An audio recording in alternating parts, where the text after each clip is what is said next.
Up next is business news with Tululoko Gujabi. And in business news, the Nigerian Customs Service Apapa Command has made a significant breakthrough, intercepting 6 containers laden with contraband items valued at over 3.2 billion naira. TVC News senior business correspondent Ifunanya Eze reports. At the Apapa port in Lagos, Comptroller Babatunde Olomu disclosed to journalists the successful interception of 6 containers carrying prohibited goods.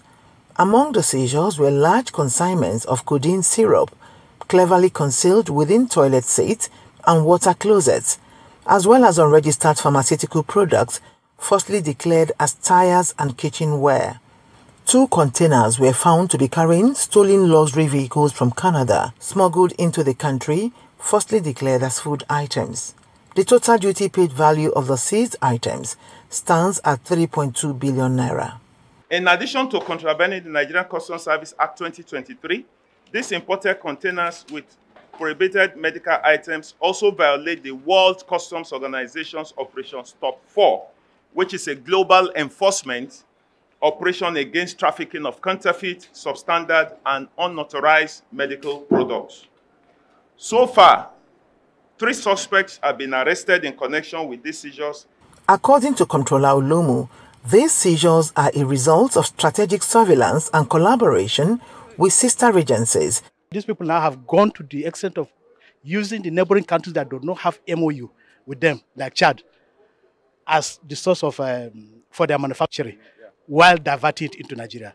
So I think with the synergy that is going on now, we are closing that gap. We appreciate this synergy that has been happening in recent time, and to put this matter to the front burner, the CAC in this present Apapa Command is doing very well. In addition to enforcement, the Apapa Command has crossed the 1 trillion naira mark in revenue generation, with a total of 1.094 trillion naira collected as of May 21st, 2025.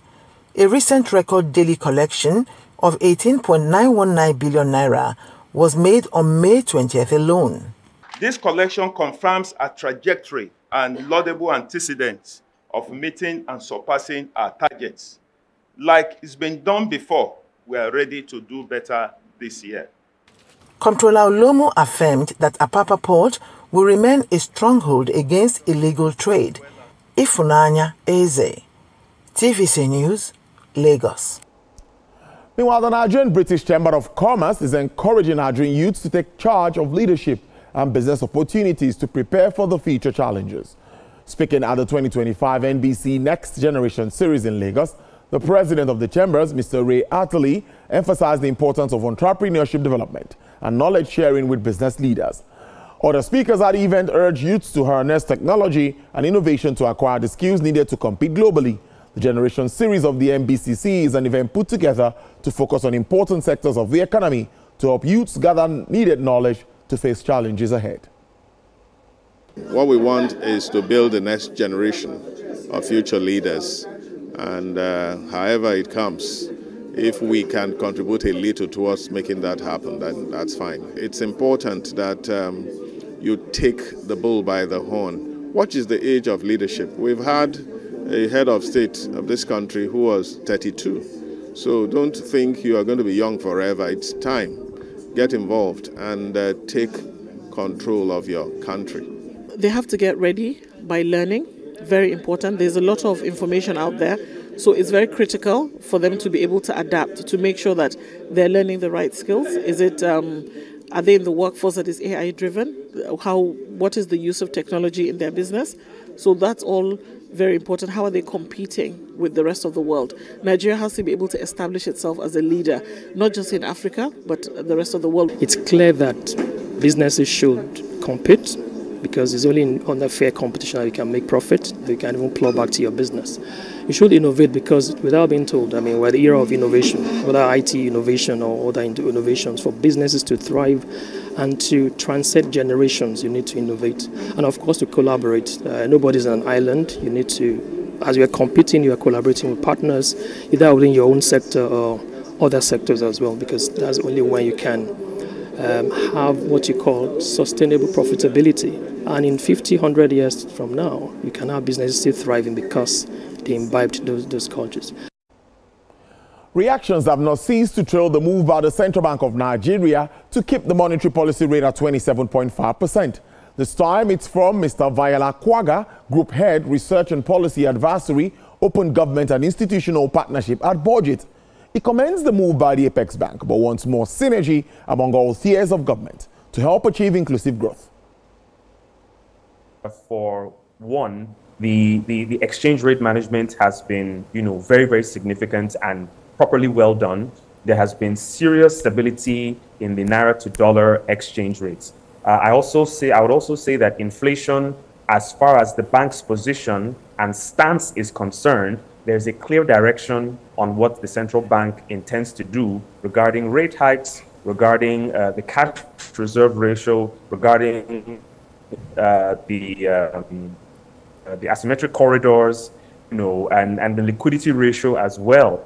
I would also say that looking at investments, there may have been some reduction in foreign direct investments, but some sectors are of the view that foreign portfolio investment is increasing. And, with the president's moves to sort of liberalize the oil and gas regime through executive orders, as we've also seen some investments in offshore deep water components of the upstream at the oil sector. That is an indication that there is some renewed investor confidence. I think what sort of supplement this needs is clear policy direction in terms of the fiscals. U.S. stock closed a choppy session, little change today, raising initial declines as Treasury yields eased off after House of Representatives passed U.S. President Donald Trump's tax and spending bill. Recent concerns about the U.S. deficit have pushed up Treasury yields and pressured stocks, but longer-dated yields fell, allowing stocks to take a breather. The benchmark S&P 500 and Dow Jones Industrial Average ended flat, while the Nasdaq edged higher. All three major world indexes had posted their biggest single-day percentage drops in a month, as Treasury yields spiked on U.S. debt worries. The Dow Jones Industrial Average fell 1.35%, S&P 500 lost 0.04%, Nasdaq Composite gained 0.28%. And crude oil prices dropped for a fourth consecutive session today and were set for the first weekly decline in 3 weeks, weighed down by renewed supply pressure from another possible OPEC Plus output hike in July. U.S. West Texas Intermediate crude fell to $61.06 with a downward review of 0.23%. Brent sells for $64.30 with a decline of 0.22%. Bonnie Light sells for $78.62, down 2.84%. And for the OPEC basket, dealers offer $65.60 per barrel with an uptick of 0.91%.